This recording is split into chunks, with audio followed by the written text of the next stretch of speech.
Afinal de contas, o histórico dele, embora as pessoas falem muita coisa, o histórico criminal dele me parece que não é tão ruim assim para fins de aplicação de pena. Você deu uma olhada nisso? A Carla, eu sei que pesquisa tudo. Não, ele teve bom comportamento na unidade carcerária, que ele está lá em Manhattan, no Brooklyn. O Christian É até esperado, olha, Christian?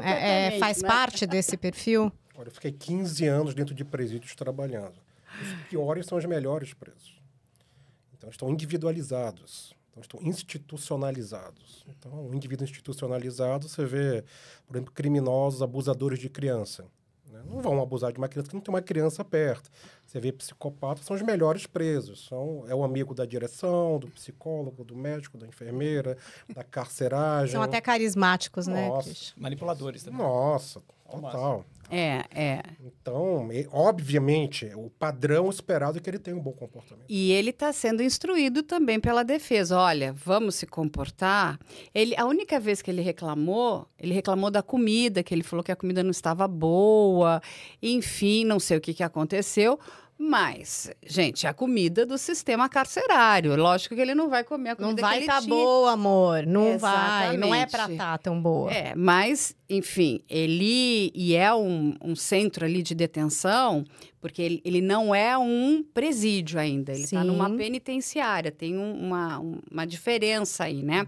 Porque ele está custodiado ali até a sentença. Depois da sentença, aí ele vai para o presídio, né? Tem a penitenciária Não, e ao o presídio. contrário. Primeiro vai para o presídio, depois para cumprir a pena então na eu penitenciária. troquei. Isso. Sim. Então, primeiro ele vai estar no presídio seria como presídio. se fosse a nossa casa de detenção. É, o Isso, CDP. nosso É CDP. uma casa de correção dele. Isso, então ele tá... Desculpa, gente, eu troquei aqui. E aí, então, ele tá nesse tempo no presídio e depois ele vai para a penitenciária cumprir a penitência. Exato. Penitenciária vem de penitência, ele vai ser... A prisão, na verdade, vem dessa época, né? Das penitências. Porque É, a prisão, antigamente, era pura e simplesmente a prisão processual. A pessoa ficava presa enquanto respondia o processo. E as penas, majoritariamente, ou atingiam o corpo ou a vida da pessoa. E não eram as penas de prisão. Mas com o fortalecimento da igreja durante a Idade Média, ali a gente tem a questão de transformar a penitência no sistema penitenciário e a prisão passa a ser, então, adotada até como... inspirado nos mosteiros, porque ele vai para uma cela. A cela, até hoje, é a cela do mosteiro. Sim, o é quarto do verdade. mosteiro é a cela. Ainda é chamado de cela.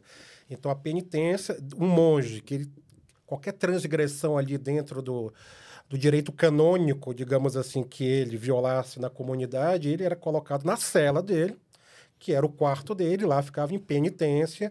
Então, a inspiração, né, para o sistema penitenciário moderno é a partir dos mosteiros religiosos. E aí, o que acontece? Ele passa diariamente, né, por todo um trabalho ali, tem apontamentos, tem registros, então ele precisa ter, inclusive, um comportamento exemplar, porque se ele não tiver esse comportamento exemplar, isso vai ser repassado para o diretor vai comunicar isso à justiça, então é todo um problema. Quando a gente fala, até trazer aqui é interessante a gente fazer um comparativo com o Brasil, que muitas pessoas perguntam, mas aquela pessoa já progrediu, tá no semiaberto, é porque ela não teve nenhum apontamento dela durante o período que ela estava ali encarcerada. Então, é isso que é analisado, né? Christian e o Luciano podem explicar isso muito bem, por isso que a pessoa consegue progredir.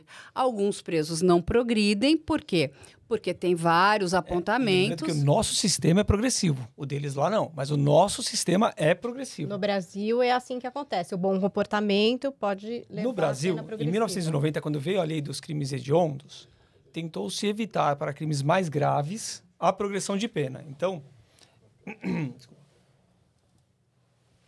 para crimes mais graves, a lei de crimes hediondos, ela proibia a progressão de pena. Então, você não ia passar do fechado para o semiaberto e para o aberto.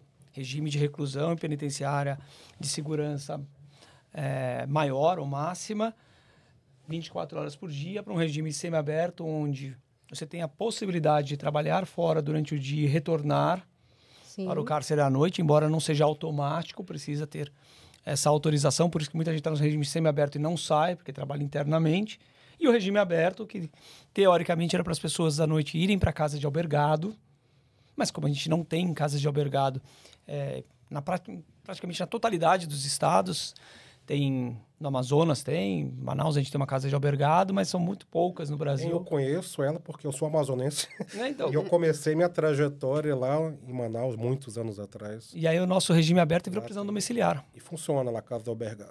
Olha, o pessoal tá votando aqui na nossa enquete sobre quanto tempo o Didi vai pegar aqui de pena. Por enquanto, 27 meses está ganhando. Mentira, Ó, deixa eu 20 ajudar anos. eles, ó. 20 anos está ganhando, mas olha que loucura. 20 anos está com 45% dos votos. E aí, em segundo, 27 meses, que é o que pede a Então, deixa eu defesa, com ajudar eles pra eles 22%. Eles poderiam votar com mais propriedade.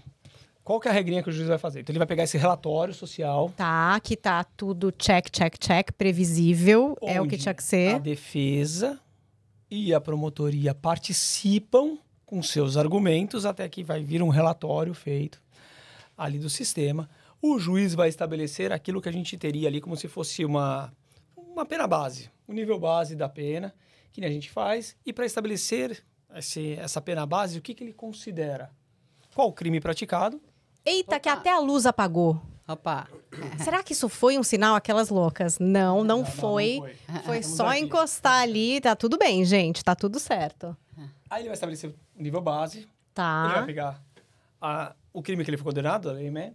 Onde volta lá até 10 anos por conduta. E ele vai definir se ele vai querer aplicar isso de forma autônoma para cada um ou de uma vez só. Sim. O padrão, reunir os dois tipos penais por ser um comportamento sucessivo, parecido com aquilo que no Brasil a gente chamaria de crime continuado, guardadas as suas proporções. Então ele vai aplicar uma pena só, ali considerando agravantes do próprio caso, como eventual gravidade da conduta, multiplicidade de vítimas e assim por diante. Então é isso que ele vai considerar ali no transporte para fins de prostituição. E depois ele vai passar para uma outra análise, que é o que pode levar a pena a subir.